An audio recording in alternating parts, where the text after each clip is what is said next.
Vivo V29 కేవలం 10,000 రూపాయలేమమ్మా. ఎందుకు ఇంత తక్కువ పెట్టాను అనుకుంటున్నారా? చూడండి ఒక్కసారి, చూద్దామన్నా చిన్న స్క్రాచ్ లేదు అసలు. చూడండి చాలా ఎక్సలెంట్గా ఉంది. ఫోన్ అయితే మాత్రం నీట్గా ఉంది. Edge phone 8GB 128GB. చూద్దామన్నా చిన్న స్క్రాచ్ కూడా లేదు. మిడ్ బాడీ కూడా చాలా నీట్గా ఉంది. చూడండి వివో V29. కానీ అనుకోకుండా కింద పడడం వలన ఇదిగోండి ఇక్కడ డ్యామేజ్ జరిగింది. 10,000 రూపాయలకైతే ఎడ్జ్ ఫోన్ అయితే రాదు. బిల్లు, బాక్సు, ఛార్జర్ ఎవ్రీథింగ్ ఉన్నాయి. సో ఈ చిన్న క్రాక్ అయితే మీకు ఏం కనపడదు. చాలా నీట్గా ఉంది. పర్ఫార్మెన్స్ టచ్ కూడా సూపర్గా ఉంది. ఏం కాదు, 10,000 రూపాయలకి ఇట్లాంటి ఫోన్ అయితే దొరకదు. ఎవరైనా కావాలంటే బుక్ చేసుకోండి. మా అడ్రస్ తెలుసు కదా, సురేంద్ర మొబైల్స్, ఆళ్ళగడ్డ, నంద్యాల జిల్లా. క్యాష్ ఆన్ డెలివరీ అయితే లేదు. ఫోన్పే ఆర్ గూగుల్ పే చేసి మీకు కొరియర్ చేస్తాం. ఫోన్ చూసుకోండి ఒకసారి.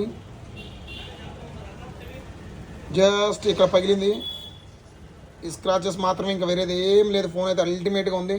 టచ్ పర్ఫార్మెన్స్ కానీ చాలా నీట్గా ఉంది. ఫోన్ అయితే మాత్రం 10,000 రూపాయలకే, 33,000 రూపాయల మొబైల్ కేవలం 10,000 రూపాయలకే.